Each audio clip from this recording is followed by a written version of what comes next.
go get them. I'm ready. You know, Rick, these are hallowed grounds when it comes to white bass. Generations and generations have fished. Fishing in the old days. We've gone back in time.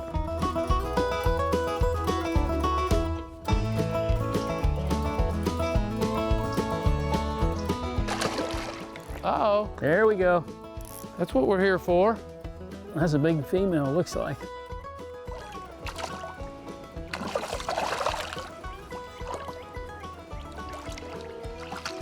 There you go. Oh, yeah. Now that is a nice white bass. Yes. That's why you come to Nolin River. You know, Yes. I've caught white bass out of 6, 7, 8 different waterways here in the state of Kentucky, and I do think that Nolin has the biggest. Yes. Beautiful fish. Let's get her back in the water. There we go. There we go. Listen to this fish ripping this drag. Well, that's a good thing. Look, there's 3 or 4 or 5 underneath it. Look, see them? Yeah, you can really see them coming right up underneath them. That almost looks like a big gizzard shad. It is a gizzard shad, because look at the tail. Those are big gizzard shad. That is so wild. I wonder why they're messing with the white bass so bad. Well, God just knows why they're doing it. But you're exactly right, those are gizzard shad. Well, that is neat.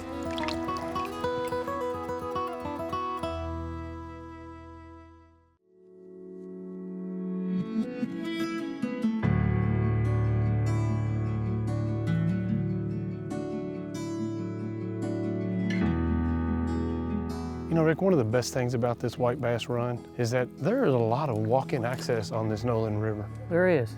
You know, we're at Broad Ford. You can park right there and traverse most of this area. Right. And you can also go down to Bacon Creek, and there's areas you can walk for a long way and fish. Right. So it's great for walk-in angling. Right. And you can take your pick. You want to fish in Hart County, or do you want to fish in Grayson County? Which side of the river you're on.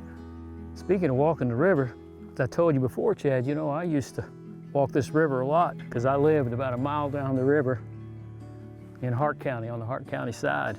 I had a studio here for my artwork, mostly dealing with fish, but I had a lot of friends at Fish and Wildlife through the years before that, doing artwork for them and showing them some of my new artwork. So I met several of the biologists. They needed a creel clerk down here in 1986. They called me up and asked me if I was interested to do it for a few months. You were a creel clerk working right here. Right here. All those people who've ever had someone come up to them and they think, oh my gosh, this guy's Fish and Wildlife going to check me for my license, and they just ask you questions like, hey, you have any luck today? What do you think about the number of fish you're allowed to keep? Or what do you think about, that's pretty much what you guys were doing, right? Well, over our primary job, that was recording how long they fished, how many they've caught, how many they're keeping. I'd estimate or measure their fish, and sometimes weigh them, but trying to get as much information from each angler as I could get. Gotcha. When the creel clerk job was up, they offered me a job as a fisheries tech. In fisheries, I worked for 8 years, and then I moved up to I&E, Information and Education section. My primary job was doing the covers of the magazine and Nature Notebook inside the magazine and anything else that was needed. I ended up designing many educational posters, including the fishes of Kentucky that we have available for anglers that shows all the common fish that you might catch when you're fishing here in Kentucky, and ecosystem paintings that were used for education. We called them the River Continuum, and they were used in schools, and people put them in their offices, and kids put them in their rooms, and we're still getting requests for them, but some of them we're actually out of. And there was actually other states, surrounding states, that used them as well. But my primary job now is the covers.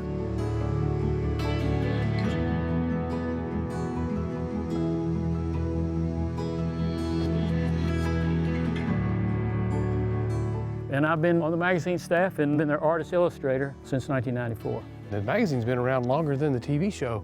It used to be called something different, didn't it? Happy Hunting Ground. So Rick, how do you come up with your content for a Kentucky Afield magazine cover? Because you know the season that you're painting, so that gives you a little bit of an idea.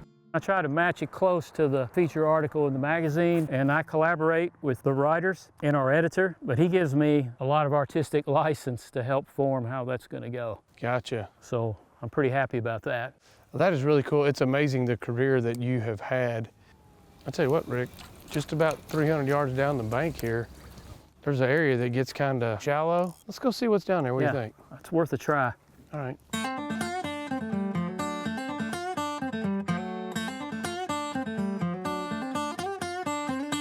Here we go.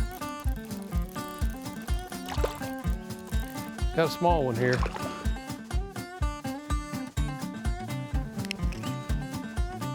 Pretty fish.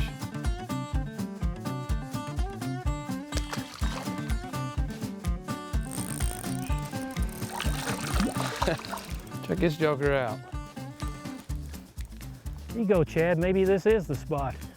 There you go. That's exactly what you come here for. Yeah. Look. Uh-oh. Broke. Yeah. You took the end out of the jig. That was a real fish now. Walk just a little past you right here.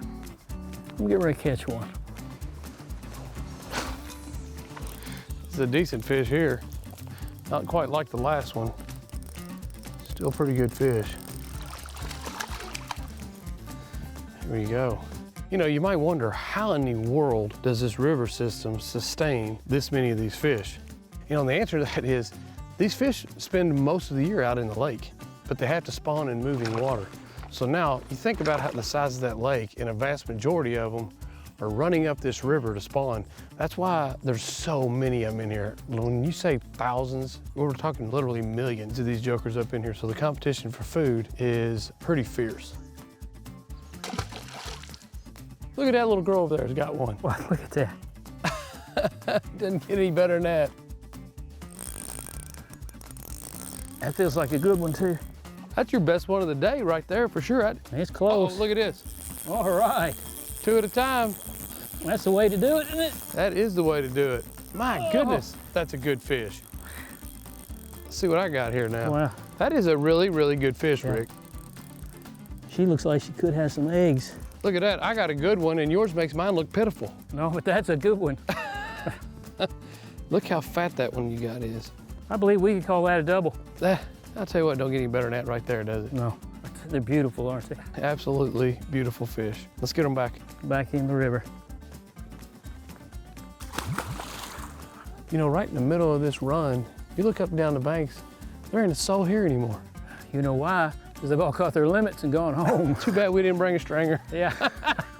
Well, hey, they'll be here next year. Yeah, this is going to make more white bass. Yeah, there you go.